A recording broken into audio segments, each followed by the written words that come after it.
Let's get izindaba za1KZNTV oyifundela usamukeliso wanqulunga ngikubingelele mbukeli nazi-ke ehamba phambili namhlanje.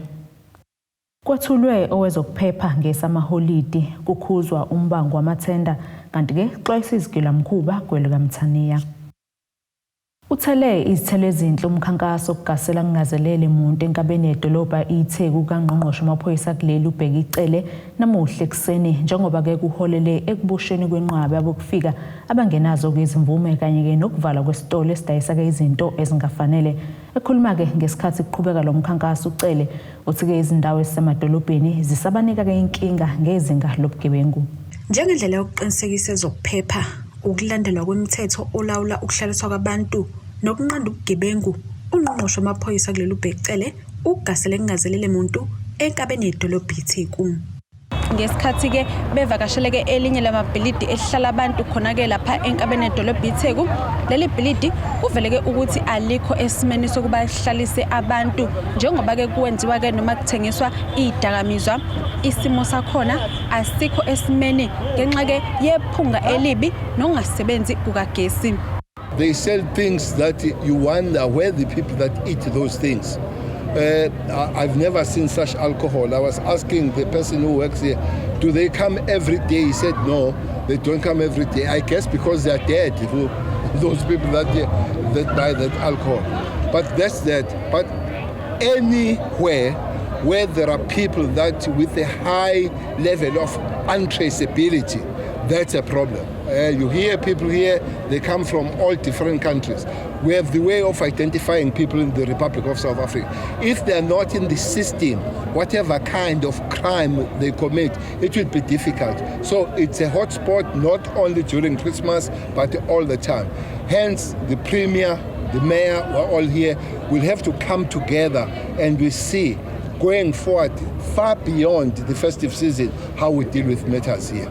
Lumkhankaso uthele izithelo ezinhle njengoba kuboshwe abokufika abahlala kwelinye lamabhilidi abebengenazo imvume eyibavumela-ke ukuba babekuleli. Kube nzima ukuba ithimba ebeligasele lapha liqhubeke ngokukhululeka nokusebenza ngenxa yephunga elibi ebelingabekezelekeki. Ithimba lendaba libeke selithola ithuba lokukhulumisana-ke nabanye babahlala khona-ke kulona lela bhilidi nabazwakalise-ke ukungenami ngesimo salo nokuthi-ke abakwazi ukukhalaza ngenxa-ke yokuthi ababazi abaqashi babo kanti bayafisa-ke ukuthi lona leli bhilidi lifakwe ngaphansi kukamasipala. Abantu bala banankinga yokuthi bangakhokha irent noma bakhokhe noma ini as long sizolungiselwa umasipala. Manje kubhlungu siyarenta, abanye bethu bayarenta kodwa still ibhilidi kuwest ayikho into elungayo. Kunobugebengu, akho manzi, kunuka izitamkoko kuvuza amapipe, yonke into. And awukwazi ukucomplaina ukuthi uzocomplaina uthini ngoba umuntu ohleli kuyena ufuna expect imali kuphela. Akanandaba ukuthi uhlele endaweni enukana noma uhlele endaweni enjani. So thina singajabula if umasipala ungangenelela. At least thina esirenta sikhokhe kumasipala yonke into sikhokhe lo masipala umasipala ube siyasilungisela. Yilokho esikufisayo ngoba siyakuthanda ukuhlala la ngoba sihlala nezingane zethu, sihlala nama families wethu. Isimo saleli bhilidi si very bad ngoba abantu basebenzisa izingane zethu ngokusebenza ngokudayisa ama drugs, yabo. Uthola ukuthi izingane seshiya emakhaya ngoba zibona lento ukuthi imali esheshayo le ama drugs iyashesha, ne? So njengoba kunjena nje kuyafana ngoba bayathatha abanye bazobe sebebuyile emva ka 3 days. Emva ke ukho sebebuyile. And two, lezi ngane balanda ingane zethu emakhaya bethi bayitholela umsebenzi. Also found that zizodayisa ama drugs. Ukuphinde kwavalwa isitolo esithengisa imikhiqizo engavumelekile. Undunankulu wesifundazwe iKwaZulu-Natal obeyingxenye lomkhankaso uthi-ke babhekene nengwadla yokushayisana ngendlela yokusebenza kwabezomthetho. We are told that in this building, which is notorious in particular, these people went to court to make an interdict to stop the municipality from closing the building down. We believe that there has to be a meeting between ourselves as well as the judiciary so that they can see and understand the problems that is being created by not acting decisively on this thing. One, there are drugs there. Two, there are illegal people. Three, the building can collapse anytime. And if people die here, government is going to be blamed. And yet, government tried to close the building, but the court said no. So that is the problem that we have, that as law enforcement agencies, judiciary, all of us have got to work together.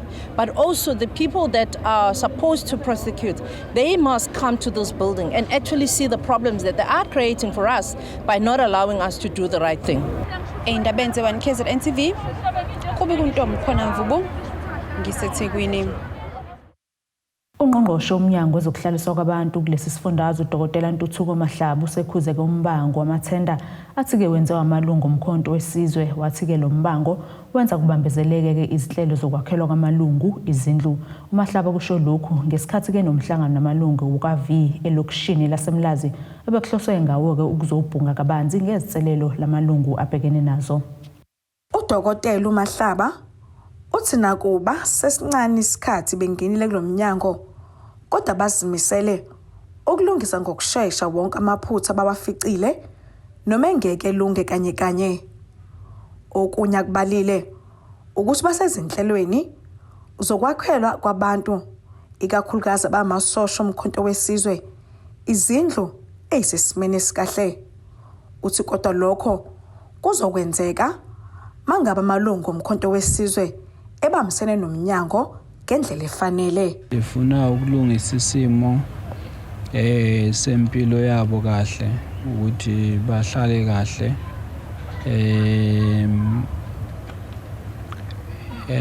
sinalo uhlelo lokuthi basebenze kodwa sidinga ne-cooperative yabo ukuthi nabo babe ingxenye yokuthi kulungiseke isimo ngoba inkinga engayishi enkulu ngaphakathi kubona bayalwa bebodwa babanga izinto engafanele bayibange kanti ngabe lezi zinto sesilungisile sayiqeda. Uthe ezinye zezinkinga sanda kuzizwa ezithinta wona amalungu omkhonto wesizwe Umbangow wamathenda wathi lokhu kupambanisa noma kubambezela izinhlelo zabo. Ngiyaqala ukufika la nginenyanga ezimbili kwi-department kodwa into engaqinisekisa ngayo ikhona imali ihleli ebhangi eThala yokubenzela izindlu kodwa amasotsha ayalwa ewodwa zokusho lokho enemayelwa ewodwa bonke bafuna amathenda nongakwazi ukwakha ufuna ithenda yokwakha indlu manje kuba nzima ilento engizobatshena yona mina ngizokuqamba manga kubo ngizobatshena leyo nto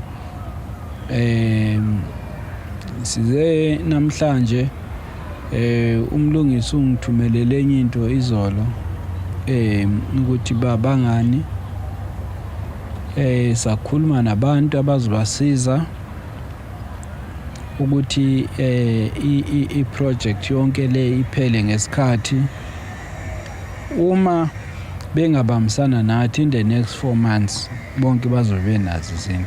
Udaba lwabantu abasahlele emahholo ngenxa yokusola amakhaya emva kokukhahlanyezwa izikhukhula nalaliselanga ngaphandle njengoba uMahlaba ethi behulumeni kabaneme ngesimo abahleli ngaphansi kwaso emahholo wathi abantu uzomele bazi ukuthi ababakhohliwe. Izimo abahleli kuzo azikho zinhle bahlala ezimeni ezingekho right. Mina no Premier last week saye eMaritzburg saze sa organize even imisebenzi for abantu abahleli khona eTruro House eMaritzburg ukuze bakwazi ukuthi benendlela yokuthi bayiphilise. Angakhuluma nje but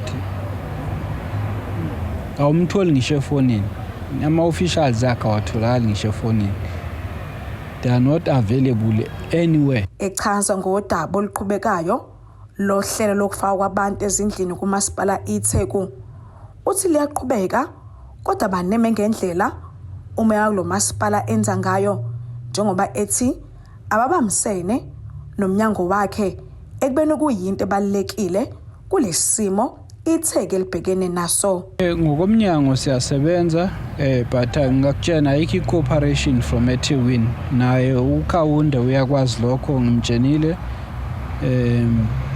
into ekhona sathenga iMontle building ebizwa ngeTransnet building sathi itheka lithathe bathi bona bezukuthola ama rates uma ithathwa yibo yabo sathenga nezinye indawo i cooperation from eThekwini ayikho. I don't want to lie, even uPremier ngakutshena the same thing ngikutshena yona siyazama ukuthi sisebenze nabo abafuni bafuna ukuyisebenzela ngendlela yabo nathi sosebenza ngendlela yethu sosebenzisa ama powers invested in us ukuthi sisebenze siqedele izinto zabantu bama flood victims. Uthinta umasipala mayelana nalezi zinsolo uveze ukuthi awukwazi ukuphawula ngalo kuphela bazonikeza umnyango neziphathimandla ikamasipala ukuba zilikhulume. Kutebokho Sibisi kisemlazi eThekwini.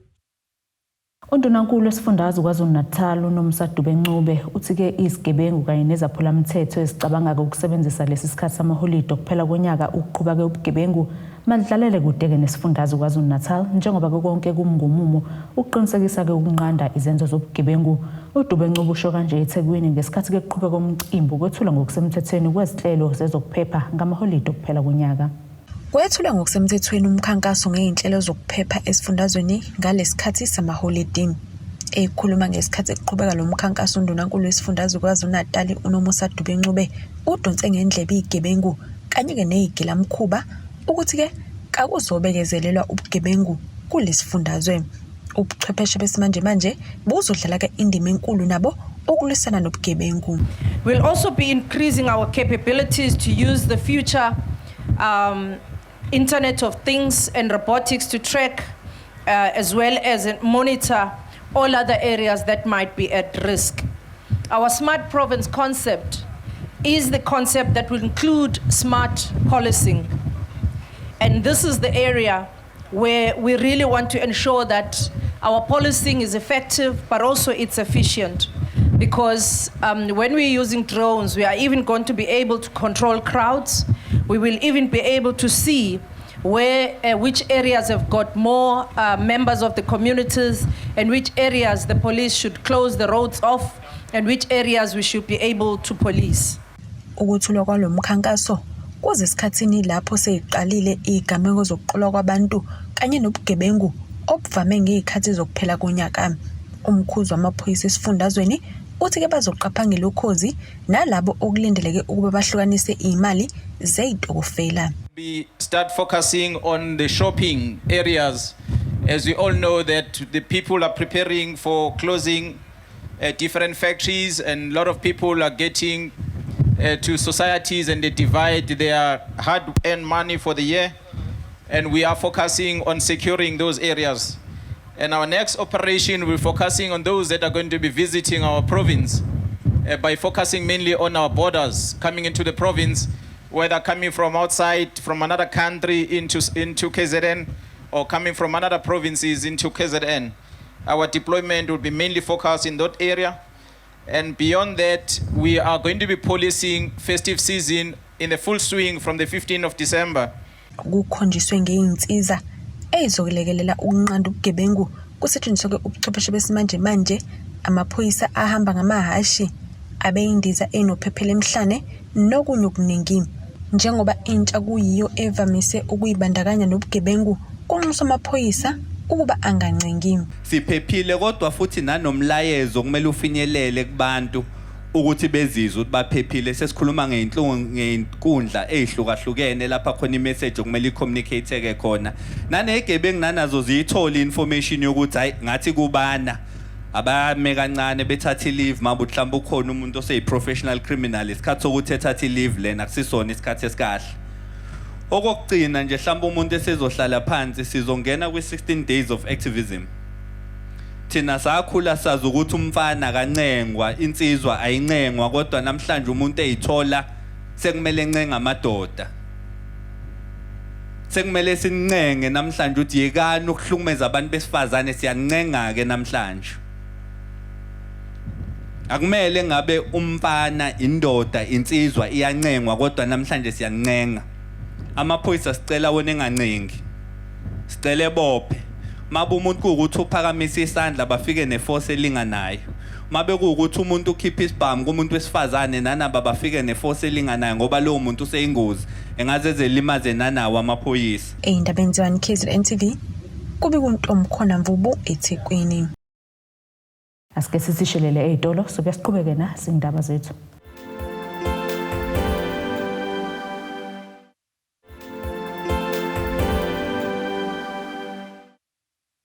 Asikwamukele mbukeli ubukeleke indaba ze-1KZNTV nazi-ke kuyizona ehamba phambili. Kwethulwe Owezokuphepha Ngesamaholide.Uklhuzwa Umbangow AMATHENDA kanti-ke xwayisa izigilamkhuba kwelikaMthaniya.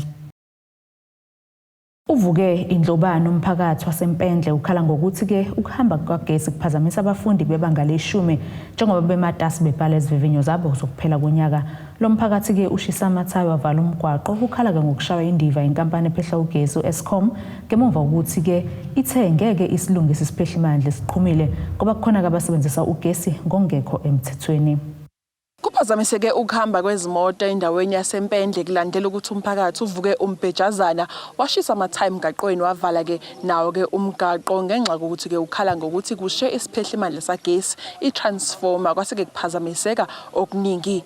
Ilungu lomphakathi esikhulume nalo lithe lokho kubaphatha kabi njengoba abafundi besaqhubeka nezivivinyo zabo zokuphela konyaka kanti bayaphazamiseka. Okwesibili okusihlukumezayo ngokuhamba kagesi kunabantu abaqashile la endaweni nezingane zesikole eziqashile la endaweni okubuhlungu kakhulu manje ukuthi kuyabhalwa kwenziwa ama-exam the time ngenkathi ugesi uhambile izingane azikwazi ukufunda ngamakhandlela ugesi uyalekelela izingane ukuthi zikwathi zibone kalula entweni eziyenzayo plus futhi izingane nothisha abakhona abaqashile mangabe ukuthi baye emsebenzini ekseni bahamba belambile bengadlile noma sebebuya ntambama ugesi mawungekho abazi ukuthi bazopheka ngani uyabo ileyo nto ehlukumezayo. Elinye ilungu lomphakathi esikhulume nalo lisichazelile ukuthi inzima impilo emakhaya njengoba khambe ugesi abasakwazi ukuphila njengendlela ejwayelekile. Indaba ya Eskom kade sasibafonela kanye futhi nokuthi itransformer yethu leya ishile kodwa mesifona sithi sifonela kwa Eskom besitshena ukuthi bayeza sinawo ama reference number hlezi sithi siyabafonela bethi bayeza kusasa kodwa still namanje abezi mase siza la emgaqweni kuvele kuyavulwa kanjalo singakazi ukuthi kwenzakalani kusiphatha kabike lokho ke besicela ukuthi mhlambe okungcono njengoba kwenzeka kanje besitshena umamkhansela ukuthi siya ka Eskom besicela ukuthi mhlambe mesihamba nabo sibe nendaba yagesi ngoba manje hayi ukuthi sonke sirobhile abanye bethu abarobhile kodwa manje bafela into engabangayazi sicela mawukuthi mhlambe kuyenzeka ke kiwa lapho ko Eskom laba abanogesi abongarotshiwe ukwazi ukuthi ubabuyele mase beyahamba ke bayongena imizi nemizi leyo ngoba ngeke phela mawukuthi bazoqala bangena imizi nemizi ayikho into thina esizoqhubeka nayo still kuyasibolela sonke sicela babuye ke bazochecka lezo zinto lezo. Ikhansela esikhulume nalo lisichazelile ukuthi ke bayinxenxe inkampani ephehla ugesi u-Eskom ukuba ke ulungisele umphakathi lesiphehlimandla esiqhumile ukuze ke uzokwazi ukuthi ke ubuye ke wenze ke uhlelo lapho uzongenela khona imizi ngemizi uhlola ke abantu abawukoketelela ugesi. Leli khansela lithe lesenzo siphazamisa nalabo abawukhokhelayo ugesi njengoba ke zifa ngamvunye. Njengamanje bese sesihlele ukuthi sihambe namalungu omphakathi ukuthi siye khona ka Eskom ke soze ukuthi yisiphi isixazululo abazosinikeza sona ngenxa yokuthi abantu sebekhathazeke kakhulu ama-fridge abo nayo intontoni kuya-ayinwa kwenziwa yonke into abakwazi ukusizakala sifisa ukuya khona njengamanje ka Eskom ukuthi sithole ukuthi ikuphi abangasisiza basilekelele before befike umphakathi ungeke usizakala ukuthi bawukhanyisele bese be-check-a ke emzini abantu le erobhile noma ngeke ngize ngichaze kahle kodwa isikhathi esiningi zonke igceme i-transformer iyaqhuma ngaphandle kokuthi ngoba kebusika noma kehlobo izulu liyaduma bafike bazosilungisela manje kuyinkinga ke njengamanje abaka Eskom mabethi abazokwazi ukuza ngaphandle ukuthi ba-check imizi yabantu kodwa beze basifakele i-transformer bese be-check imizi yabantu ukuthi irojo kangakanani ngoba bathi iyasindwa. Lo mphakathi usichazelile ukuthi lesiphehlimandla esiqhumile akusona esokuqala endaweni njengoba ke azikhethi ukuthi ke isikhathi sasebusika noma esasehlobo ziyaqhuma noma inini. Ezindabeni ze1KZNTV ngu-Ayanda Dube ngisempendle. Umqondisi wenhlangano yabalimi eMgungundlovu iAfricreation uSibongiseni Mdlalose usenxuse kosomabhizinisi izinkampani ezizimele nazo zonke izinhlaka ezelekelela komphakathi ukuba zilule isandla kulabo abakhahlenyezwe izimvula ebihlaseleke uMgungundlovu ngolwesithathu ntambama. Umdlalose bekhuluma kanje exoxweni ekhethekile abenayo neziko lezindaba ku1KZNTV njengoba ke namhlanje nikele ngakho konke ukudla kwasensimini yabo okusale emva kwesikhukhula kumphakathi kwasePeace Valley khona eMgungundlovu.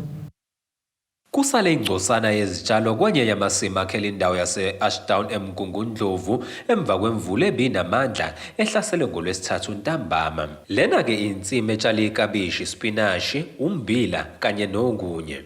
Umlimi-ke uSibongiseni Mdlalose nophindambe ngumqondisi wenhlangano yabalimi iAfricreation uthi balimele kakhulu njengoba sekuphoqeleke kuba bakuvune konke okunye ukudla okusalile ukuzama ukukuvikela nokuthi-ke kungamosheki. Kanti unenkolelo enkulu kakhulu ukuthi-ke lokudla kuzophinda kulekeleleke abantu abakhahlamezekile. Namhlanje-ke ekseni le nhlangano ihambele eminye yemindeni ekhahlamezekile ePeaceville njengoba-ke beyinikelele ngokunye kwalokudla. Wenzekile mkhulu kakhulu. Okokuqala kube ukuthi ngoba besitshale uhlobo lesitshalo ama-vegetable. Imfino bikhona amaklabishi. Kube isichotho sokuqala esifikile sashaya amakabishi. Lamakabishi kawukwazi ukuthi wadayise. Kwaphoqeleka ukuthi lamakabishi wonke siwavune. Okwamanje ngicathi is about 2,500 esesiwakhiphile amakabishi. So umonakalo bemkhulu washayeka kakhulu-ke nethombo kunendawo yenesari.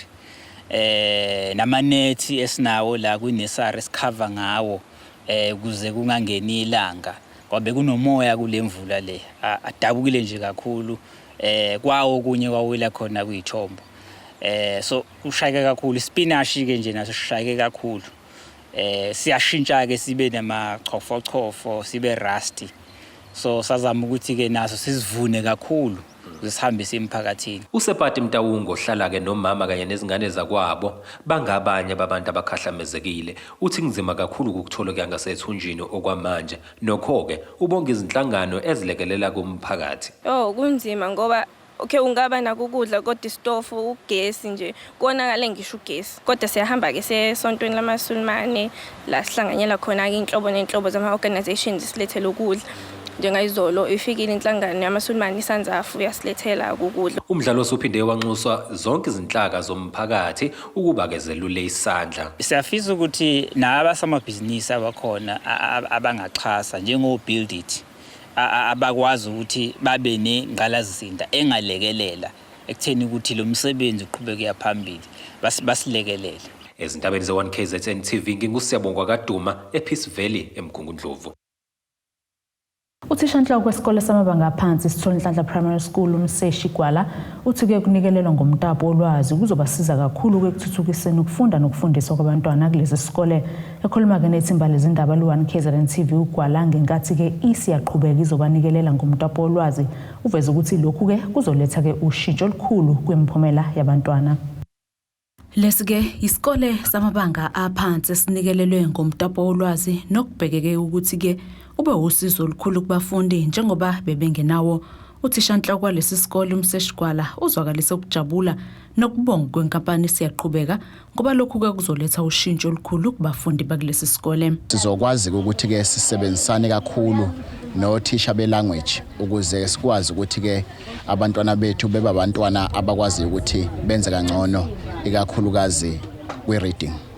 Ilokho kakhulu sibonga kakhulu kwaba siyaqhubeka Forest ngoba kwenzile I-library yethu uma siyibuka isezingeni eliphezulu kakhulu. Siyacabanga ukuthi izoba nomthelelo omuhle nakwi-performance yabafundi bethu ngoba isikhathi esiningi kwa grade 6 na kwa grade 3 ukuze baphase kuyaye kubukwe yona i-English ukuthi how they performed.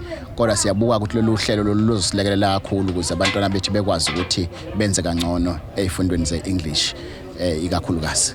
Lo mtapo olwazi unalo lonke uhlobo lwezincwadi ezizolekelela kakhulu abafundi.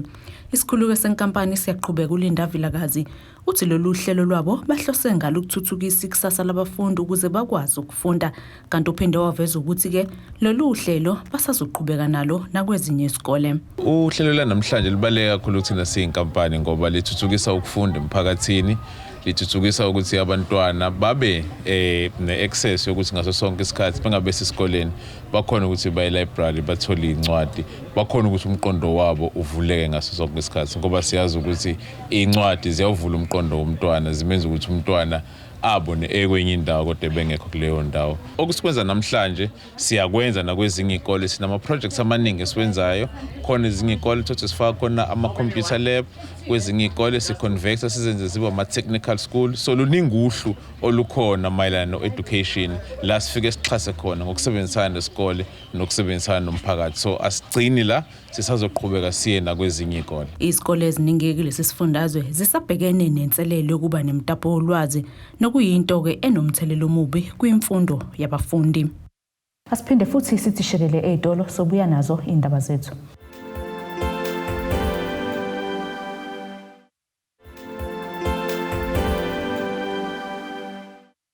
Asiphinde sikwamukele ke mbukelo sabukele zona indaba ze1KZNTV nazi ke besithi zona ehamba phambili. Kwethulwe Owezokuphepha Ngesamaholide.Uklhuzwa Umbangow AMATHENDA kanti ke xwayisa izigilamkhuba kwelikaMthaniya.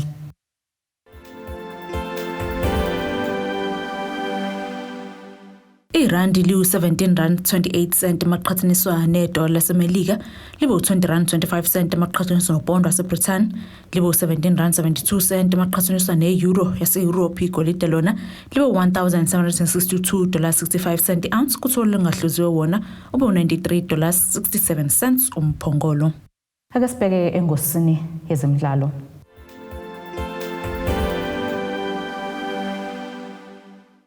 Wonke ke amehlo azobethe njo kumqhudelwano weCalling Black Label Cup ozodlalela ke enkundleni yase-FNB yeGoli kusasa. Lo mqhudelwano ke uzoqala ngokubumbana kwehora lesishagalolunye ekuseni lapho kuzothulana khona phezulu kaMaZulu FC neMamelodi Sundowns. Umdlalo olandelayo ngozokuba phakathi kwezikunza zeSoweto, iKaizer Chiefs neOrlando Pirates ngehola le-12 emini, bese ke kukhahlelwa amapenalty ngokugamanxa kwehora lesithathu ntambama kumaqembu ke azobe ehluliwe esebanga ke indawo yesithathu. Wonke ke lo mqhudelwano uzovala ngomdlalo ozokuba ke ngehora lesihlanu lapho kuzobe ke sekubhekene khona amaqembu anqobile kule mdlalo. Nasike isimo sezulu esingalindeleka.